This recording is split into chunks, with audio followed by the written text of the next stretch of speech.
Serikali ya nchini Tanzania kupitia kwa msemaji mkuu wa serikali na katibu mkuu wa Wizara ya Habari, Michezo, Sanaa na Utamaduni, Gerson Msigwa, imelaani mwenendo wa baadhi ya vyombo vya habari vya kimataifa kuchapisha taarifa za upande mmoja kuhusu matukio yaliyotokea wakati wa uchaguzi mkuu wa Oktoba 29 na kusema ni taarifa zenye mwelekeo wa kuchochea chuki dhidi ya serikali ya Tanzania. Akizungumza leo Novemba 23, 2025 katika mkutano na waandishi wa habari uliofanyika jijini Dar es Salaam, Msigwa amesema kuwa katika kipindi ambacho taifa linasubiri tume maalum kukamilisha uchunguzi wake, kumekuwa na ongezeko la taarifa katika vyombo vya habari vya nje ambazo hazizingatii uwiano na maadili ya taaluma ya habari. Nilitoa tangazo baada ya chombo cha habari cha CNN kuchapisha makala ya matukio ya tarehe 29 Oktoba 2025. Naomba kusema yafuatayo. Kwanza, uhakiki wa maudhui yaliyomo kwenye makala ile unaendelea, lakini kama ambavyo chombo hiki kimefanya katika ripoti zake mbalimbali, kimeendelea kufanya makosa ya kiweledi na kiuadilifu katika uandishi wa habari kwa kutangaza na kuchapisha maudhui ambayo yanaegemea upande mmoja. Sio kweli kwamba CNN ilishindwa kupata upande wa serikali kwa ripoti zao zote wanazozitoa za upande mmoja. Inashangaza kuona chombo cha habari cha kimataifa kama CNN kufanya makosa makubwa ya kimaadili kama haya ambayo yamefanywa. Serikali inatoa wito kwa CNN kuzingatia maadili na weledi katika uandishi wa habari na kujiepusha na uchapishaji wa taarifa zisizokuwa na vyanzo halali na rasmi, kupotosha na kuzua taharuki. Najua mwandishi wa habari wa CNN aliandika makala hii hakuwa Tanzania, na ameandaa makala kwa kutumia picha zilizopigwa kwa simu wakati wa vurugu na bila kuwasiliana na mamlaka zinazohusika Tanzania. Amekwenda kuandaa makala ya upande mmoja. Makala ya upande mmoja. Na napenda kusema, naposema hivi, sishabikii vifo vilivyotokea. Wote sisi ni Watanzania. Wote tumesikitishwa sana na matukio yale. Hakuna anayeyashabikia. Lakini kwa nini chombo cha habari ufanye kazi ya kutengeneza maudhui ya uchochezi yanayoongeza machungu kwa wananchi, yanayoongeza hasira kwa wananchi? Kwa nini ukatumie mitandao ya kijamii kila siku kuonesha wananchi wakiwa wameuawa? Why? Sisi ni waandishi wa habari. Mimi nimekuwa shule, lakini nimekuta watu fulani wanajidanganya. Mimi nimesoma uandishi wa habari, sijabumba shule. It is unprofessional to publish bad test images. Kwani shule mimi niliyosoma ni tofauti na iliyosoma Uingereza, iliyosoma Marekani? Si ni hiyo hiyo? It is unprofessional and unacceptable to publish bad test images. Hivi awe mwanao kila siku umembandika kwenye mtandao anavuja madamu. Why? So what? Kuna mtu anayefurahia hayo? Tume imeundwa, itafanya uchunguzi, itakuja na ripoti, serikali itachukua hatua. Why kila siku uwe ni wimbo? Tusingependa tufike mahali pa kuwapa majina ambayo baadhi ya waliokwaza wamewapa. Natoa wito kwa CNN waje upande wa serikali, wasikilize na wakachapishe maudhui yenye usawa, ukweli na yasiyokuwa na mgongano wa maslahi.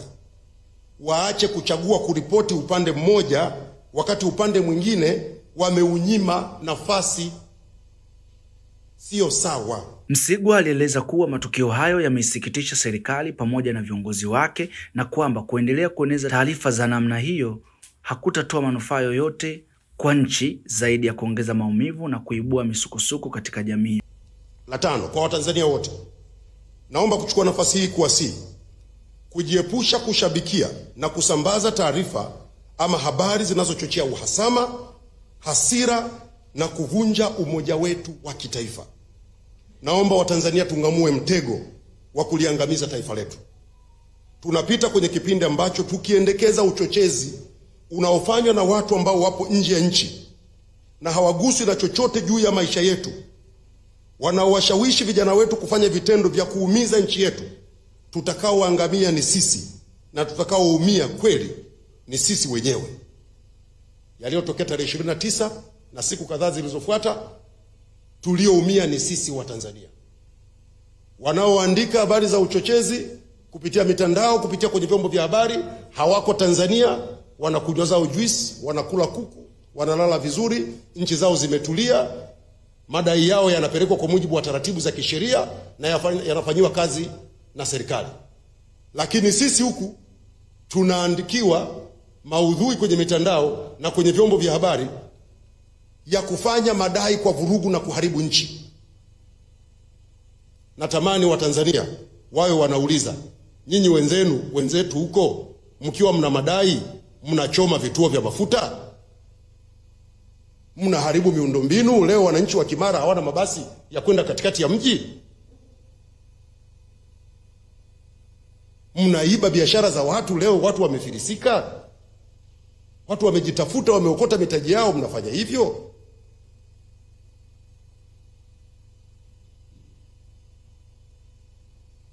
Ni vizuri mjue, ndugu zangu wa Tanzania, tupo kwenye kipindi ambacho kwa Kiingereza kinaitwa information warfare, vita ya taarifa.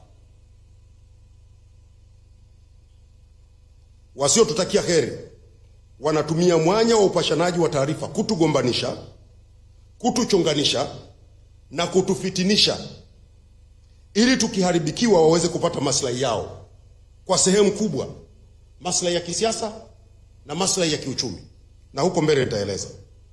Wanatumia mkakati unaitwa the weaponization of narrative. The weaponization of narrative. Wanatumia silaha ya kutengeneza simulizi mbaya kuhusu Tanzania. Simulizi mbaya inayoonyesha nchi yetu ni ya hatari. Wanatumia mbinu ya kutengeneza simulizi mbaya ya Tanzania kwamba ni nchi isiyokuwa salama na isiyofaa. Wanataka wageni, wakiwemo wawekezaji, wafanyabiashara, watalii na watu wengine wanaokuja kwa maslahi ya Tanzania, waogope kuja Tanzania ili tufe njaa. Na naposema haya, situngi maneno. Sisi wote tunatumia mitandao ya kijamii, tunasikiliza vyombo vya habari, vikiwepo vya majirani zetu. Wote mtakuwa mmeona kampeni za mtandaoni. Walianza kuhamasisha haki. Sasa kwa sababu wamefikia hatua tuliofikia leo, wameanza kubadilisha mwelekeo. Sasa wanakwenda kwenye lengo walilokuwa wanalitaka. Wanahamasisha tuende tukaharibu njia zetu za uchumi. Wanawatisha watalii. Wameanzisha kabisa na vikampeni kwenye mtandao, watalii wasije Tanzania. Labda niwaulize waandishi wa habari, hivi watalii wasipokuja Tanzania, wale madereva wa taxi waliopo kwenye miji, kwenye maeneo mbalimbali ambao wanasafirisha watalii, watamsafirisha nani? Watamsafirisha Mwajuma kutoka Buza kwenda Tandale? Wale mamantilia wanauza vyakula watamuuzia nani? Wale wanaouza vinyago watamuuzia nani? Wanaofanya biashara mbalimbali za madini, mazao ya chakula watamuuzia nani? Wazazi wetu wote ni wakulima. Mazao yao wakishavuna watapeleka wapi? Vita ya uchumi.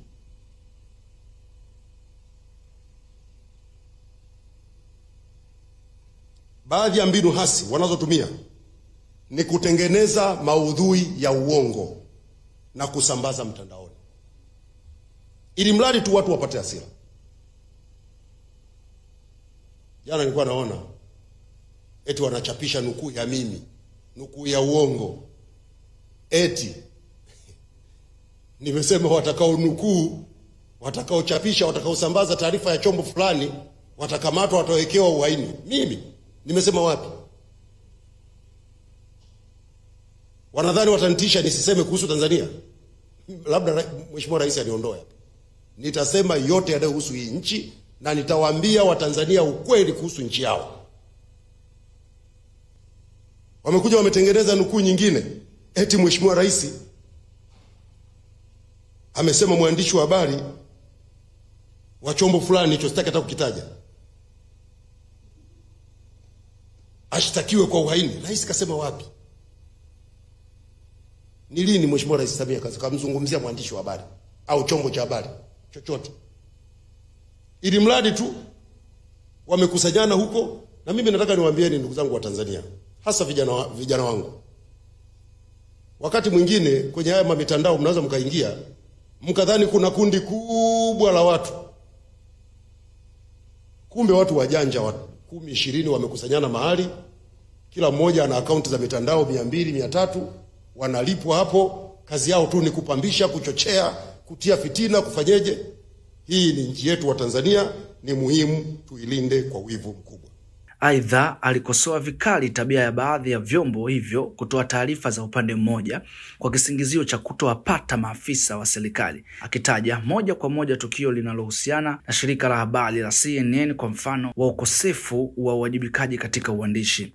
Sio haki na sio sawa kwa chombo cha habari kuchapisha taarifa za upande mmoja na kisha kutoa sababu kuwa maafisa wa serikali walipotafutwa hawakupatikana, kama ambavyo chombo cha habari cha CNN kimechapisha taarifa zake zilizojaa tuhuma dhidi ya serikali ya Tanzania pasipo kutoa nafasi ya serikali kujibu.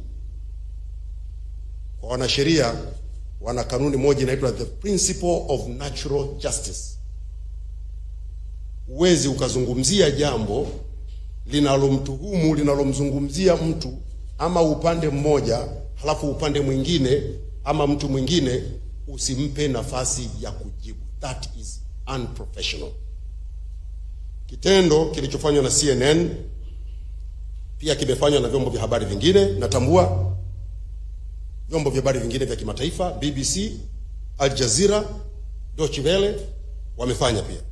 Naomba kusisitiza, sio sawa na sio haki katika misingi na maadili ya uandishi wa habari. Huu ni ukiukwaji mkubwa na wa makusudi. Serikali imerejea msimamo wake kuwa ipo tayari kushirikiana na vyombo vya habari vinavyofuata misingi ya kitaaluma, huku ikisisitiza umuhimu wa kujiepusha na taarifa zinazoweza kuvuruga amani, utulivu na mshikamano wa taifa. Serikali ipo tayari wakati wote kutoa ushirikiano kwa vyombo vya habari vya ndani na nje ya nchi pale watakapotaka taarifa. Huwezi mwandishi wa habari kwenye chombo cha habari chenye heshima unakwenda unaandika story, unasema nimezungumza na nesi mmoja ambaye hakutaka jina lake litajwe. What is that? Is that journalism? Msemaji mkuu wa serikali yuko hapo, hujamuuliza. Kwa hiyo umekwenda kutafuta nesi ambaye jina lake hataki litajwe, na msemaji mkuu wa serikali yupo, viongozi wa serikali wapo, serikali ipo. Avoid bias and conflict of interest and being transparent about your sources and mistakes. Lazima uwe mwazi. Uwezo ukasema kuna hili jambo limetokea, umelipata wapi? Si lazima useme. Si ndio uandishi wa habari? Sasa unakwendaje kutengeneza panic chombo cha habari chenye heshima?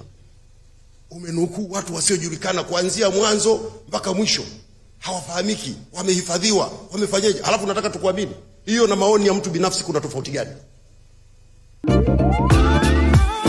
Maisha ndani ya Dodoma kwa sasa yamerahisishwa na 5G Hotel. Hoteli ya kisasa yenye vyumba vikubwa na vyenye mazingira tulivu na salama kwa muda wote. Breakfast ya bure, huduma ya chakula na vinywaji, DSTV, Azam TV na free wifi. Lingine kubwa ni kwamba njoo na gari lako, kwani parking ni ya kutosha. Tunapatikana Dodoma Kisasa, karibu na Alberto Pub. Kwa maelezo au mawasiliano zaidi, piga simu namba 0794120002 ama 0715693006 au tembelea mitandao yetu ya kijamii kote tukisomeka kama 5G Hotel.